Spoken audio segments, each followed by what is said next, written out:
Why do people ghost? Say you've been talking to somebody for a while, you've gone on a date or two, or maybe several, and you've been having a great time, everything seems fine, and then poof, out of nowhere, they're a ghost. And you may have reached out and been like, hey, want to hang out Saturday? Radio silence. Hey, I haven't heard from you in a while, what's going on? Radio silence.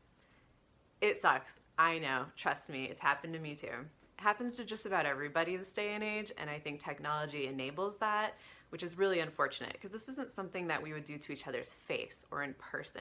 Just a complete drop off the radar. That's really harsh, and it would be harder to do in person or even over the phone, just like hanging up. But on text or through dating apps, it's a lot easier to just sort of dissolve into the ether.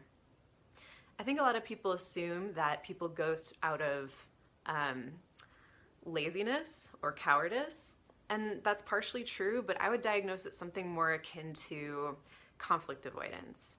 I think the person who's ghosting assumes that if they were to tell the other person the rejection, they're doling out bad news, rejection, right? That most people can't help but take personally. So they know the person who's going to receive this is probably going to take it personally. They know they're going to hurt their feelings to some extent, right? So they're thinking, if I tell them, I'm going to have to see the look on their face of disappointment. I'm going to have to hear the tone of voice of sadness or hurt feelings. Or they may think that they're going to be retaliated against, like, what do you mean you don't like me? Or, you led me on, or how dare you treat me like this? Or, some kind of blame or argument. And in reality, most of the time, that's not the case. When people receive rejection, most of the time, at least people who are generally well-balanced and peaceful people who aren't vindictive or violent or anything like that, they'll usually take it with some level of grace. Maybe they'll shoot a little passive-aggressive comment or some kind of biting attitude as a way to sort of grab some power back for themselves in this. But they'll typically respond with something that's a little more like, okay, well, so it's bummer to hear that, but it was nice to get to know you. Good luck with everything. See ya. Because we all want to save face, right? We want to appear chill and maybe hide the fact that we're a little hurt. There's some pride involved here. Maybe our ego's a little bruised from that rejection. Totally a normal reaction. And we don't really want to let the other person know. And we know it's a waste of time to engage with them further about the whole deal. So most of the time when people who are giving rejection fear some kind of confrontation, it's probably not going to happen. Unless, of course, you're dealing with somebody who's crazy, abuser, not healthy, toxic, like run.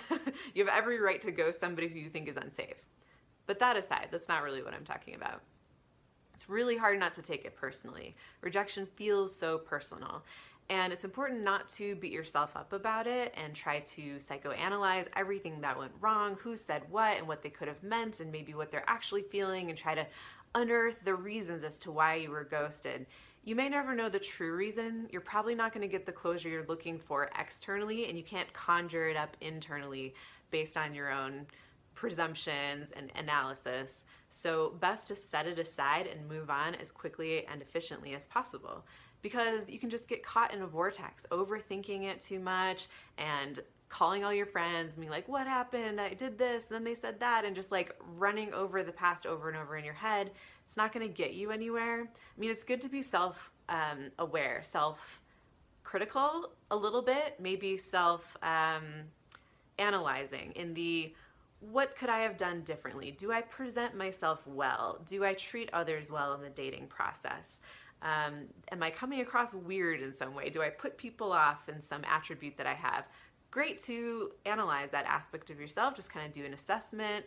And if you think that you were behaving properly, then try not to take it too personally. Even if they had a deal breaker about you that was some attribute of your personality, some trait you had that they were just like, no way.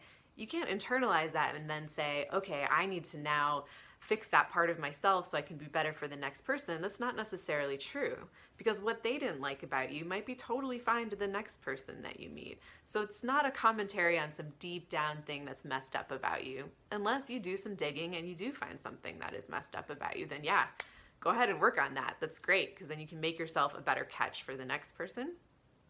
The other reason not to beat yourself too much about this is that no matter how great that person seemed, and they probably seemed amazing, especially if you've only gone on a few dates and you were having a great time, everything seemed wonderful, they were presenting their best selves, and you haven't seen them yet at their worst. You don't know what it's like to conflict with them, let's say, or you haven't been around them long enough to really see some of those subtle, kind of shitty personality traits play out in a day-to-day way, right? And so you have an idealized, shiny version of who they were, and they may seem like a fabulous match for you. But this is inaccurate, and you have to kind of walk it back and realize, all right, I need to have a sober, clear-minded view of this person. And they just told you the most crucial piece of information anyways in all of this that should negate all of your psychoanalyzing and rummaging around through your memories to figure something out, like there's some grand puzzle. They told you everything you need to know. And it's just this one piece of information. They're not good at communication. They're not somebody who respects you enough to give you a kind and clear rejection and end the dating process when they feel that it's needed. And would that be the kind of person you wanted to date? I mean, they just let you know what kind of person they were, right? So what is there to mourn? The only thing to mourn and grieve is your image of who they were, because now you know who they really are, and those things don't match up, right? So you can easily let go of that and move forward and try to hold that standard of, I want to be with somebody who can have clear and honest communication and treats me like I deserve that, because I do deserve that, right? Unless you've been ghosting people yourself, which maybe work on your communication skills, and then you'll deserve that kind of treatment back properly. All right. If you guys like this kind of thing, check out my podcast. It's called Head Over Feels. Me and Fernando dig into this kind of stuff every week in much greater depth. Enjoy.